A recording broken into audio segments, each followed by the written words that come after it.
लोग सबका रक्षा करते हैं, लेकिन सरकार हमारी रक्षा नहीं कर रही है।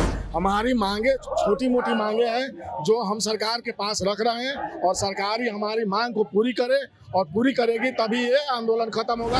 हमारी मांग है सामान्य काम सामान्य वेतन। जब हम एक विभाग के साथ एक साथ काम कर रहे हैं, कंधे में कंधे मिला के, तो हमारी वेतन कम क्यों? नरेंद्र मोदी जी कहते हैं हमारा देश का सेना है दुनिया का सबसे ताकतवर सेना है, हम इस पे गर्व करते हैं। सर्जिकल स्ट्राइक में मैं खुद शामिल था 9 पैरा 4 पैरा के साथ।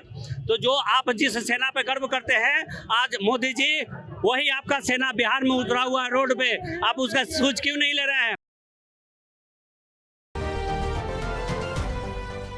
नमस्कार, मैं प्रिया राज, आप देख रहे हैं स्वराज पोस्ट। देखिए अभी हमारी मौजूदगी है बिहार की राजधानी पटना के भारतीय जनता पार्टी कार्यालय के बाहर, जहां देख सकते हैं कि हालांकि एक तरफ पूर्णिया में आज प्रधानमंत्री नरेंद्र मोदी का आगमन हुआ है, लेकिन दूसरी तरफ भारतीय जनता पार्टी कार्यालय के बाहर डायल 112 के लोग यहाँ मौजूद हो गए और लगातार जमकर नारेबाजी कर रहे हैं। आप देख सकते होंगे कि इनके हाथों में तिरंगे का तिरंगा भी लेकर मौजूद है। इसके बाद ये अपनी मांग उठा रहे हैं। इससे पहले देखा गया कि गर्दनी बाग में ये लगातार अपनी मांग उठाए थे, और यह पहली बार नहीं है जब इनकी मौजूदगी सड़कों पर आज उतर आई है, बल्कि कहा जाए तो इससे पहले भी डायल 112 अपनी मांग लगातार आवाज उठा रहे हैं।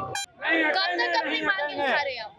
हम लोग आज धरना प्रदर्शन पे, धरना स्थल पे हम लोग 13-14 दिन से आज थे, और कोई भी प्रतिनिधि, कोई भी नेता, कोई भी पुलिस प्रशासन का अधिकारी हम लोग से कोई पूछने तक नहीं गया कि यहाँ पर किस लिए धरना पर बैठे हैं। और हम लोग इतना दिन से धरने पर बैठे हैं, हमारे बीच से 112 के 15 जवान शहीद हो गए हैं। वहाँ पर पब्लिक के बीच में हम लोग जाते हैं, ढेलाबाजी होता है, पत्थरबाजी होता है, लाठी चलता है, तो वहाँ पर ये पहचान के लाठी नहीं चलती है कि ये फौज का आदमी है, ये पुलिस का आदमी है। वहाँ सबके लिए बराबर है। उसका ना हमारे पास कोई इंश्योरेंस है ना कुछ है। हम लोग सबका रक्षा करते हैं, लेकिन सरकार हमारी रक्षा नहीं कर रही है। हमारी मांगे छोटी मोटी मांगे हैं जो हम सरकार के पास रख रहे हैं, और सरकार ही हमारी मांग को पूरी करे, और पूरी करेगी तभी ये आंदोलन खत्म होगा, अन्यथा ये आंदोलन चलते रहेगा। हमारी मांगे हैं समान काम समान वेतन, हमारी मांगे हैं इंश्योरेंस सुविधा, हमारी मांगे हैं 15 जवान जो शहीद हुए हैं उनको अनुदान दिया जाए, और उनके घर वाला को एक नौकरी दिया जाए। हमारी मांगे हैं कि देश के सभी पूर्व सैनिक को सम्मान दिया जाए। इन सब मांगों को लेकर हम लोग रोड पे उतरे हैं, और कोई नहीं आया है तब जाकर हम लोग रोड पे उतरे हैं। इतिहास गवाह है कि सेब को भर्ती किया गया, बीएमपी को भर्ती किया गया, और सरकार ने उन लोगों से एक ट्रेंड सोल्जर से गुलामी करवाया, आज तक उनको कुछ नहीं दिया। तो अब हम लोग इतना जाग चुके हैं, अब हम लोग पीछे हटने वाले नहीं हैं। जो पीछे हुआ सो हुआ, हमारे पूर्वज क्या किए क्या नहीं किए वो पूर्वज के ऊपर है, लेकिन अब हम लोग समझ गए हैं और जाग चुके हैं, और सरकार की नीति को समझ गए हैं। इसलिए हम अपने सरकार से अपनी मांग को रख रहे हैं, और यही मांग के पूरा करने के लिए आज आंदोलन कर रहे हैं। लेकिन नीतीश कुमार के द्वारा लगातार कहीं ना कहीं बिहार पुलिसों का भर्ती शुरू हो गया है, इसके बावजूद भी आवाज उठानी पड़ रही है। देखिए, बहुत शर्मनाक बात है कि हम एक सैनिक वर्दीधारी जो रोड पे आज उतर चुके हैं। सरकार हमारी बातों को सुनने के लिए अभी तक कोई तैयार नहीं है। सरकार के तरफ से, विभाग के तरफ से गर्दनी बाग में 2 तारीख से धरने में हम लोग बैठे हुए हैं, जो कि अभी तक कोई वहाँ पे आला अधिकारी बात करने के लिए नहीं आया। हमारी बहुत कुछ सामान्य से मांगे हैं, जो हम लोगों ने 13 तारीख से फुल चक्का जाम करके ऑल बिहार 112 के चालक संघ यहाँ पे सैनिक आए हुए हैं। हमारी सामान्य से ही मांगे हैं, अगर सरकार उस पर विचार करे तो तुरंत ही लागू कर देंगे। हमारी मांग है सामान्य काम सामान्य वेतन। जब हम एक विभाग के साथ एक साथ काम कर रहे हैं, कंधे में कंधे मिला के, तो हमारी वेतन कम क्यों? हमारी जब काम बराबर है तो वेतन में कमी क्यों? दूसरी चीज, हमारे बीच से 15 भाई शहीद हो चुके हैं, जो उनको घर पे कोई राशि तक नहीं पहुंचाया गया है, न ही कोई सैनिक सम्मान दिया गया है, न ही उनके आर्थिक मदद किया गया है। हमारी मांग है इंश्योरेंस कवर दिया जाए, क्योंकि पुलिस विभाग को इंश्योरेंस कवर आज के डेट में उनके साथ कुछ हादसा हो जाता है तो 1.5 करोड़ का इंश्योरेंस है। लेकिन सरकार जो लगातार भर्ती भर्ती निकाल रही है। एक तरफ आप कह रहे हैं कि सरकार आपके हित में फैसले नहीं ले रही है और दूसरी तरफ इतनी तादादों में लगातार भर्तियां निकल रही हैं। बहुत अभाग्य की बात है कि पूर्व सैनिक के साथ बहुत अतिक्रमण हो रहा है बिहार में, क्योंकि सभी राज्य में 12%, 15%, 17% का आरक्षण दिया गया हुआ है। सभी राज्य में 112 का 50,000 पेमेंट है। हमने सरकार से ये नहीं बोला कि हमारी पेमेंट चौगुना कर दीजिए, लेकिन एक दुगना तो कीजिए, कम से कम जितना जायज है जो बाकी राज्य कर चुका है उतना तो कीजिए। हमें इंश्योरेंस दीजिए, इंश्योरेंस कवर दीजिए, उसके बाद 60 साल का सर्विस दीजिए, जो कि एक फिक्स किया जाए। अभी अनुबंध पे है जो हमारे को कभी भी हटाया जा सकता है। हमारे लाइफ के साथ खिलवाड़ हो रहा है। देखिए, लगातार इनका कहना है कि सरकार इनकी मांगों को नजरअंदाज कर रही है और देखा भी जा रहा है कि जिस तरह से ये पहली बार नहीं है जब इस तरह से सड़क पर उतरे हो। इससे पहले भी ये कई बार अपनी आवाज उठाए हैं, लेकिन मौजूदा लोग इनकी बातें नहीं सुन पा रहे हैं। लगातार प्रशासन भी यहाँ मौजूद है और कहा गया है कि भारतीय जनता पार्टी कार्यालय के बाहर हो या फिर जदयू के बाहर कहीं न कहीं भारी तादादों में लोग नहीं होनी चाहिए। लेकिन देखिए, अपनी आवाज उठा रहे और जाने की कोशिश करेंगे कि आखिर मांगों को नजरअंदाज क्यों नजरअंदाज आखिर किया जा रहा है? इसलिए नजरअंदाज किया जा रहा है कि हम लोगों को समान वेतन, समान काम, समान वेतन हम लोग मांग रहे हैं। हमें राज्यकर्मी का दर्जा मिलना चाहिए, हमें इंश्योरेंस मिलना चाहिए, क्योंकि 2022 से 2025 तक हमारे 112 चालक ड्राइवर जो है 16 जवान शहीद हो गया है। उनसे सरकार की तरफ से या विभाग की तरफ से 1 रुपया भी मुआवजा नहीं मिला, जबकि एक रिक्शा ठेला वाला को भी 4 लाख रुपया मुआवजा मिलता है। मैम, जो फौजी होता है उसका बाप किसान होता है। खेत में किसान बाप रहेगा और बेटा फौजी पर रहेगा बॉर्डर पे। फौज में कोई अमीर आदमी नहीं जाता है। आज जो है बिहार में जिस तरह से दर ठोकरी की खा रहा है भूतपूर्व सैनिक, ये बहुत ही दुख की बात है। नरेंद्र मोदी जी कहते हैं हमारा देश का सेना है दुनिया का सबसे ताकतवर सेना है, हम इस पे गर्व करते हैं। आज मोदी जी को ये सूझ लेना चाहिए कि आज आपके सर्जिकल स्ट्राइक में मैं खुद शामिल था 9 पैरा 4 पैरा के साथ। तो जो आप जिस सेना पे गर्व करते हैं, आज मोदी जी वही आपका सेना बिहार में उतरा हुआ है रोड पे, आप उसका सूझ क्यों नहीं ले रहे हैं? और कल देखा गया कि बिहार पुलिस भर्ती काफी बड़ी संख्या में हुई है, तो कहीं न कहीं आपके साथ अन्याय और फिर भी भर्ती लगातार। बिल्कुल मैम, ये देखा जाए शुरू से जब से देश आजाद हुआ तब से लेकर अब तक भूतपूर्व सैनिकों का नजरअंदाज किया जा रहा है, सौतेला व्यवहार चल रहा है। क्योंकि भारत के जितने भी स्टेट राज्य है, सभी राज्यों में भूतपूर्व सैनिकों का 12%, 15%, 16% आरक्षण है। भूतपूर्व सैनिकों का बिहार में 1% भी आरक्षण नहीं है। एक बीएमपी 16 चल रहा था तो माननीय मुख्यमंत्री श्री नीतीश कुमार जी ने उसे भी बंद करवा के काम खत्म कर दिया। 750 का स्ट्रेंथ था, आज उसका स्ट्रेंथ 100 से भी नीचे हो गया है। ये सैप चल रहा था, उस सैप को भी बंद कर दिया गया। आज 112 चालक में हम लोग भर्ती हुए मैम। हमें बोला गया कि आपको जो है 25,000 का तनख्वाह मिलेगा और साल में 5% की वृद्धि होगी, आपको छुट्टी दिया जाएगा, ये है वो है फलाना टिकना। कोई कुछ नहीं मिला।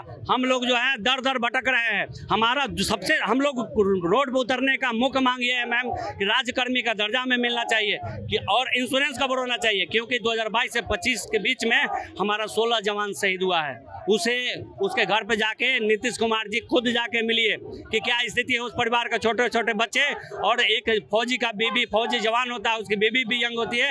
यंग अवस्था में आज वो दर दर ठोकरे खाने का। प्रधानमंत्री नरेंद्र मोदी तो लगातार कहते हैं कि हम मुलाकात करते हैं, जो भी फौजी शहीद हुए हैं उनके बारे में सोचते हैं, फिर आज इतनी आवाज। मैम दुख की तो बात यही है कि मोदी जी को ये सूझ लेना चाहिए कि बिहार में हमारा फौजी रोड पर क्यों आया, क्यों दर दर की ठोकरे खा रहा है, क्यों आरक्षण क्यों नहीं है अदर स्टेट की तरह। अभी बताइए, अभी जो 16 जवान शहीद हुआ मैम, उसको एक तिरंगा झंडा तक नसीब नहीं हुआ। हम देश की रक्षा किए हैं, मरते दम तक भारतीय सेना का लाएंगे। हमें सरकार पेंशन देगी, हमें सब कुछ करेगी, हमें मान सम्मान हमें मिलना चाहिए। आज पूरे जिस तरह से देश की रक्षा एकदम दिल से करके आए हैं, उसी तरह आज समाज की रक्षा दिल से कर रहे हैं। 112 से चालक के रूप में एक बेहतर सेवा प्रदान कर रहे हैं मैम। किसी का सिविल भाई का एक्सीडेंट हो जाता है, खून से लथपथ रहता है, हम ये नहीं देखते हैं कि मेरा देह गंदा हो जाएगा, खून से वर्दी खराब हो जाएगा। हम भाई को जल्दी से उठाते हैं और जल्दी से हॉस्पिटल पहुंचाने का कार्य करते हैं, ताकि जिस भाई का एक्सीडेंट हुआ शायद मेरे कारण इसका जान बच जाएगा, तो बहुत बड़ा उपकार के काम होगा। तो ऐसे नेक भावना लेकर जब हम चल रहे हैं, तो बिहार सरकार हमारे साथ सौतेला व्यवहार क्यों कर रहा है? वही एक बिहार पुलिस डेथ करता है, शहीद होता है, उसे 2 करोड़ रुपया उसे इंश्योरेंस कवर मिलता है, उसको राशि मिलता है। और वही हमारा फौजी भाई जब शहीद हुआ तो उसको 1 रुपया भी नसीब नहीं हुआ। हम लोग सभी भाई जो है 500-500, 400-400 रुपया इकट्ठा करके 112 चालक जो है और भूतपूर्व सैनिक के जो वीर नारी है, जो हमारा भाई जो शहीद हो गया, उनके वाइफ को, वीर नारी को हम लोगों ने सहायता राशि देने का कार्य किया है। आज जो है मैम उसके घर जब जाते हैं हम लोग पैसा देने के लिए, दिल दहल जाता है, आँख में आंसू आ जाता है, वो स्थिति है। कुछ दिन पहले यहाँ पर जब जेडीयू के कार्यालय का घेराव किया तो दिल दहल उठा था मैम, याद करके। अबे हमें हिम्मत नहीं होता कि कोई भाई हमारा शहीद हो गया तो उसके घर जाए, हमारा हिम्मत ही नहीं गुआ देता, क्योंकि ये बिहार सरकार आंखें बंद कर ली है, एकदम मूंद ली है। सबकी मांगे माननीय नीतीश कुमार जी पूरा कर रहे हैं। आज फौजी दर दर भटक रहा है। आप बताइए नीतीश कुमार जी, हम आपसे पूछते हैं कि फौजी का कौन सा रास्ता दिए हैं कि हाँ भूतपूर्व सैनिक आप रिटायर होके आइए तो आपके लिए ये इसमें आरक्षण है, ये काम आप कीजिए। एक भी काम बता दीजिए, एक भी ड्यूटी बता दीजिए, हम आज से आपका मान लेंगे, आप जो बोलिएगा वो हैं। ये कोई बात हुआ? ये कोई मतलब बिहार में ट्रेंड सोल्जर है, इसी में एनएसजी कमांडो है, इसी में पैरा कमांडो है, ट्रेनिंग करके मैम उसको कहीं रास्ता नहीं मिलता बिहार में तो सिक्योरिटी गार्ड में भर्ती होता है, एटीएम गार्ड गेट के पास खड़ा होता है। ये बहुत दुख की बात है कि एक ट्रेंड सोल्जर जो पाकिस्तान और चीन को नाको चना चबाने का काम करता है, आज वो बिहार में एटीएम गेट पर और सिक्योरिटी गार्ड के रूप में खड़ा हो रहा है। इससे बड़ा दर्दनाक बुरा हाल कभी नहीं होगा, कहीं नहीं होगा। अभी आपने इनकी दर्दनाक स्टोरी सुनी, लगातार ऐसे ये पहली स्टोरी नहीं है जो आज स्वराज पोस्ट आपको दिखाया, बल्कि यहाँ जितने भी मौजूद लोग हैं सबकी मांगे वही है कि सरकार को सुनना चाहिए, क्योंकि ये वो लोग हैं जो अपनी जान की परवाह किए बिना दूसरों की जान बचाते हैं। लेकिन जब इन्हीं के साथ अन्याय होगा तो किस तरह से बातें जमीनी स्तर पर आएगी। और यही कारण है कि बिहार के मुख्यमंत्री नीतीश कुमार भले ही पुलिस भर्ती लगातार तैनात में कर रहे हैं, इसके बावजूद भी जब लोग मौजूदा जो हैं उन्हीं की मांग नहीं पूरी की जाएगी तो ये चीज़ें नज़रअंदाज कर दी जाएगी। हालांकि आपको बड़ा अपडेट ये भी बता दें कि पुलिस भर्ती लगातार जारी है, विभाग की तरफ से बड़ी संख्या में पुलिस तैनाती की जा रही है। इसके बावजूद भी देखा गया कि जो लोग अभी भी डिपार्टमेंट में मौजूद है उनकी मांग नहीं पूरी हो पा रही है और विपक्ष लगातार ये सवाल उठा रहा है, बिहार के कानून व्यवस्था पर सवाल उठा रहा है, क्योंकि इन दिनों तमाम ऐसे मामले सामने आए जो एक बार फिर से ये सवाल खड़ा करते हैं कि बिहार में जंगल राज नहीं, और विपक्ष इसी को लेकर तंज कसता रहता है। लेकिन नीतीश कुमार इन बातों को समझते भी हैं, बड़ी पुलिस भर्ती भी कर रहे हैं, लेकिन अभी इनकी जो मांगे हैं देखना होगा कि इनकी मांगों को कब तक पूरा करते हैं। लेकिन अभी हमारी जो मौजूदगी लगातार आप देख सकते हैं कि भारतीय जनता पार्टी कार्यालय के बाहर है, बैरिकेडिंग लगाई गई है। आगे से तस्वीरें हम आपको दिखाते हैं। एक तरफ जहां पूर्णिया में आज प्रधानमंत्री नरेंद्र मोदी का आगमन हुआ है तो दूसरी तरफ आप देख सकते हैं कि बिहार की राजधानी पटना में भारतीय जनता पार्टी कार्यालय के बाहर 112 के तमाम जो पुलिसकर्मी हैं यहाँ मौजूद है, लगातार अपनी मांग कर रहे हैं। इनकी एक ही बात सामने आ रही है कि ये लोगों की जान बचाने में अपनी जान की परवाह नहीं करते, लेकिन सरकार इन्हें नज़रअंदाज कर रही है। और यह पहली बार नहीं है जब ये अपनी मांगे लेकर ये दफ्तर के बाहर बैठे। इससे पहले भी जदयू कार्यालय के बाहर ये अपनी मौजूदगी दिखा दिए हैं और उस समय भी इन्हें आश्वासन दिया गया था, लेकिन अभी तक सरकार के द्वारा इनके हित में फैसला नहीं लिया गया है। यही कारण है कि आज बड़ी संख्या में ये फिर से भारतीय जनता पार्टी कार्यालय के बाहर अपनी मौजूदगी दिखा रहे हैं और लगातार इनका कहना है कि जब तक इनकी मांगे पूरी नहीं हो जाएगी ये यूं ही लगातार धरना प्रदर्शन करते रहेंगे। यहाँ आप देख सकते हैं कि प्रशासन भी पूरी तरह से अलर्ट है, बैरिकेडिंग लगाई गई है, यानी कि सुरक्षा व्यवस्था का भी खासा ख्याल रखा जा रहा है। लेकिन ये सब छोटी छोटी बातों को लेकर लगातार कब विवाद हो जाए ये कोई नहीं जानता है। भले बिहार के मुख्यमंत्री नीतीश कुमार लगातार बड़ी संख्या में पुलिस की भर्ती कर रहे, आवेदन शुरू करा रहे हैं, इसके बावजूद भी जब ऐसे मामले जमीनी स्तर पर उठेगी तो आने वाले चुनाव में कहीं न कहीं नीतीश कुमार को सामना भी करना पड़ सकता है और विपक्ष इन्हीं मुद्दों को लेकर लगातार उन पर हावी भी होता है। फिलहाल देखना होगा कि सरकार इनके पक्ष में कब फैसला लेती है। तब तक हमारे साथ बने रहिएगा स्वराज पोस्ट पर। धन्यवाद।